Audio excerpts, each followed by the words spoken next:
When we're young, we move with freedom and confidence, with a great resilience to injury. But somewhere along the line, we develop poor habits and become more vulnerable to back pain.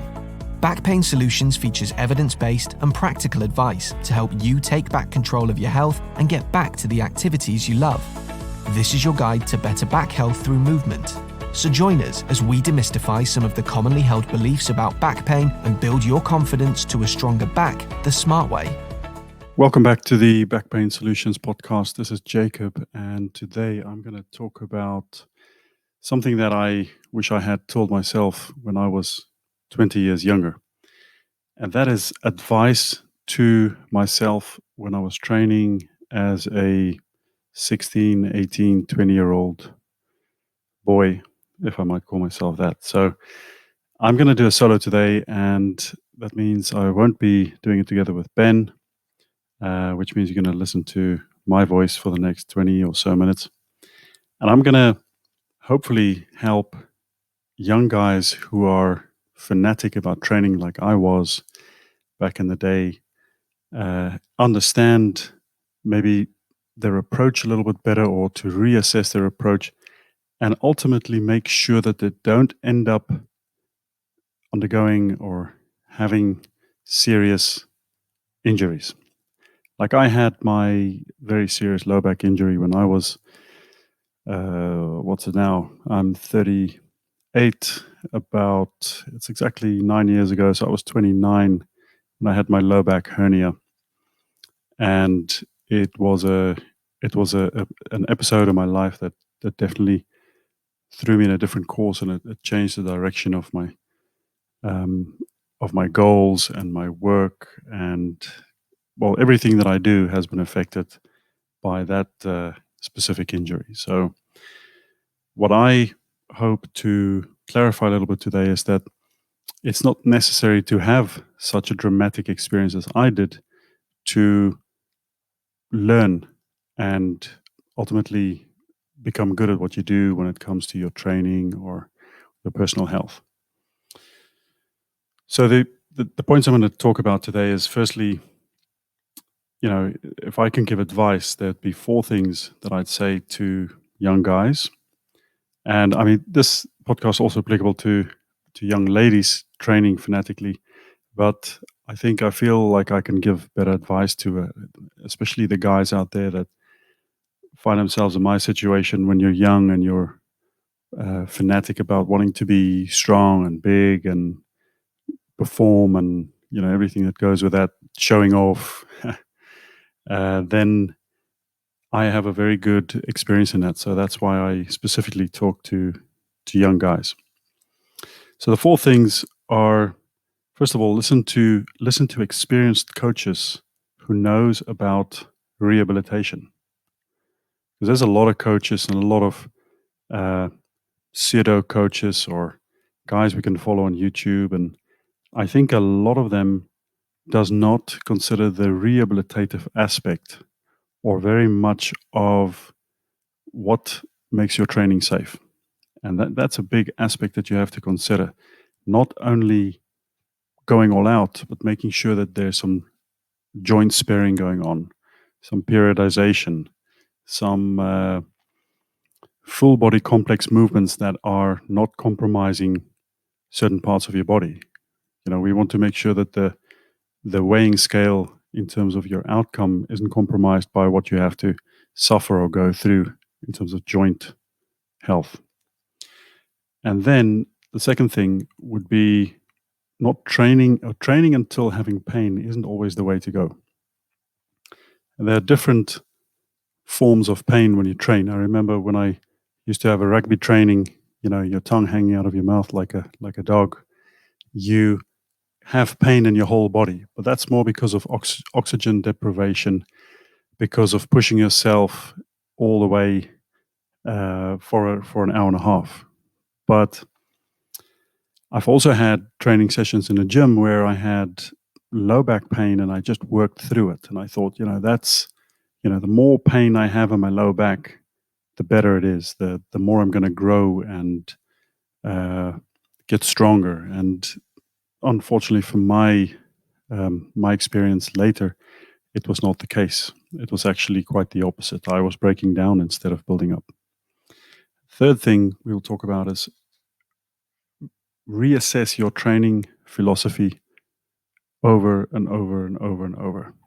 So something I've done the last few years is every couple of years I invest in doing courses. I go and listen and look at the researchers, and I hear what they have to say. And there's some amazing guys out there, pick one, follow him for a little bit, learn from him, and build layers of experience. But reassess that training philosophy so you don't end up just doing the same thing over and over and over. The knowledge we have in the training world is there's always evolution. It's always changing. There's always new things coming out. Also, if you want to keep it interesting, don't get stuck in doing the same thing over and over. And then the last thing is nutrition. And luckily, I come from South Africa, where we had some really good food, at least when I was younger. I know it's the food industry has gotten bigger over there, and so that means less vegetables and meat, less more processed food would be the case in South Africa, unfortunately. So, but if you think of nutrition, especially when you're young, I think that when I was young, I did not think about nutrition. Let's put it that way. So I ended up, eating to get full, and otherwise I would just train and do my thing.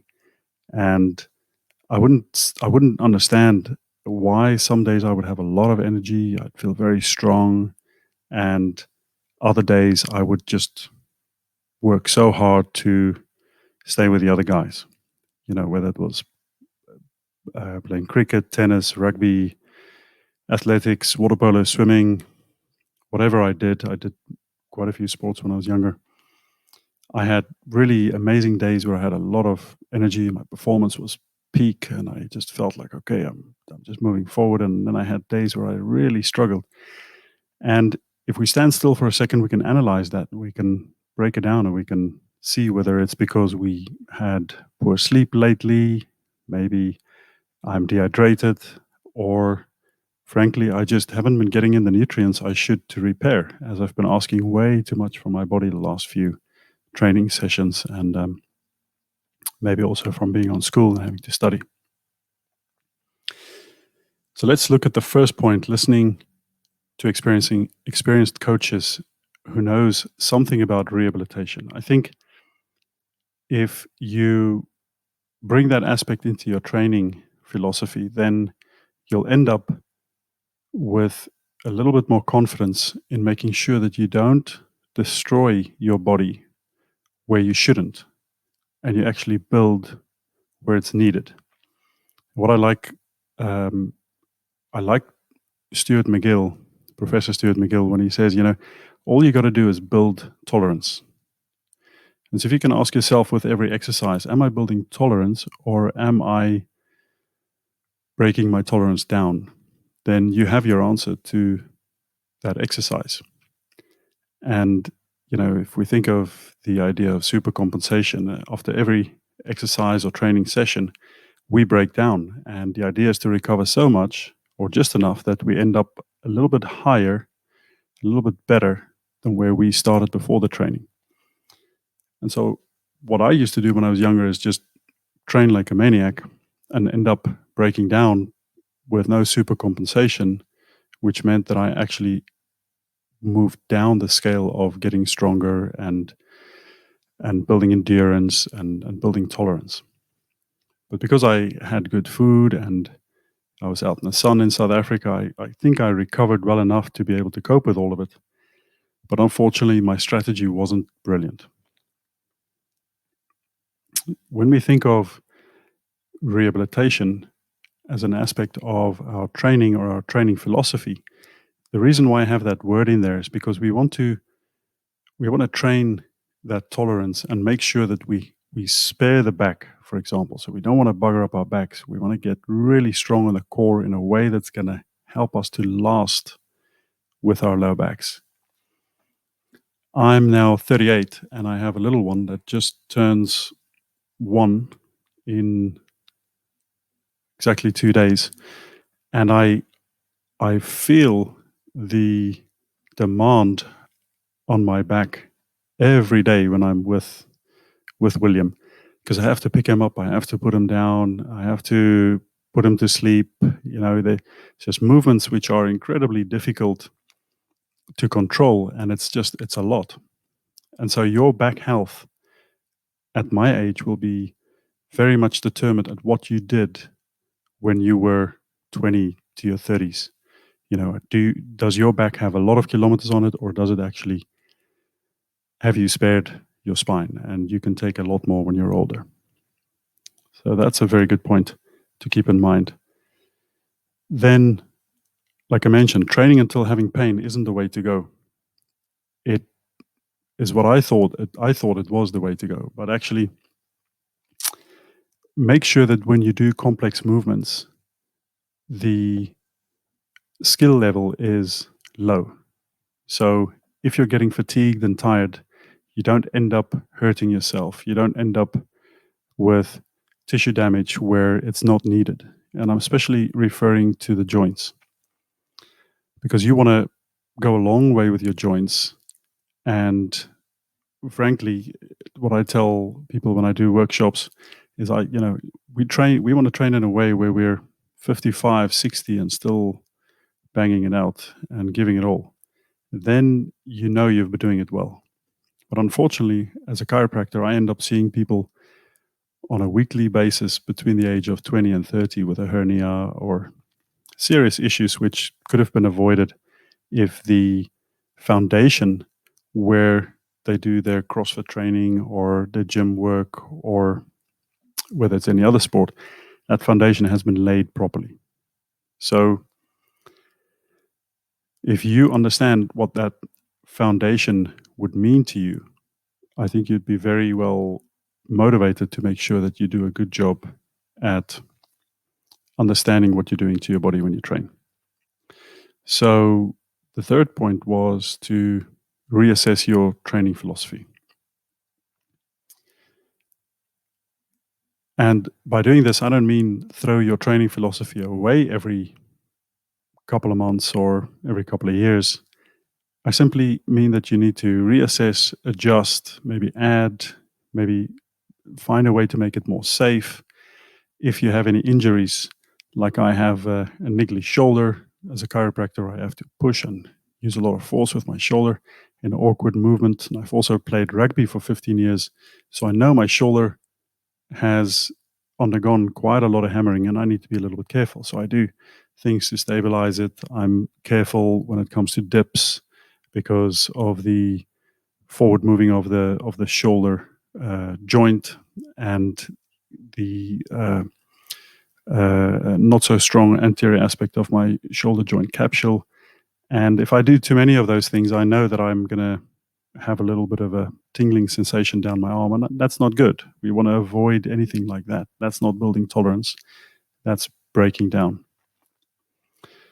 And so my suggestion is find out who are good researchers or good strength and conditioning coaches who looks at the research at least, who has a lot of experience with training quite often high-level people. That's how they end up in the sphere and become well-known. Generally, they're a little bit older. They're not that young. That's definitely something that I would make a prerequisite. Otherwise, they will not have the experience. The last thing is nutrition. So, very simply said, if you are someone who's training 4-5 times a week and you have a stressful job, you are quite busy, you are having at least 3 of those 5 sessions where you're really pumping or really going for it, then you have to understand that you're going to be depleting a lot of nutrients. And if there isn't a strategy to replace these nutrients continuously, then you will deplete. And when you run out of those, you will start breaking down. It's just as simple as that. It will be a system that you cannot keep up. You cannot continue pushing at that rate if you're not getting the recovery. That's the key word, is the recovery. And the recovery starts with rest and fuel. And the fuel is your nutrition. And nutrition, I specifically refer to micronutrients and protein on top of enough fat and carbohydrates, depending on your specific goals and, of course, depending on your body type. So when I was 20, I lived in South Africa, and I know that we ate a lot of meat. Quite often we hunt and have wild game. Otherwise, the beef we ate was grass fed. It walked free on the land, in the nature. So it was very high quality meat. Same with the vegetables. That quite often wasn't sprayed, and I know that really fueled my body. But if I had a weekend away, or I ended up eating bread with jam and very very poor nutritional choices for a few days, I definitely noted it, but it was never enough for me to make the link of this is the reason why I'm underperforming the last few days. This is the reason why I'm struggling in the waterpolo match. So I would really like to encourage you to create a system where you make sure, based on the energy expenditure, if you're keeping up that 3, 4, 5 training sessions a week, make sure you find a way to get in daily enough protein. Make sure the micronutrients are coming in through enough vegetables. My recommendation quite often is at least twice a day, a piece of meat, fish or chicken, together with mixed veg. Mixed veg, steamed, is often the best way. And you will notice that you find the balance and be able to keep up the balance between the energy expenditure, training, recovery, and putting the fuel back in your body. So I'm going to stop there. I want to say thank you to everybody for listening. This was a short one, hopefully useful to myself 20 years ago, if you would relate to anything I said. And I wish you a great training session coming. Thank you. And please head over to the website smartstrong.co.uk. Have a look there at the information we've got for you. And please like our podcast on iTunes or whichever platform you're listening to. And please keep listening to the information we have coming. Thank you.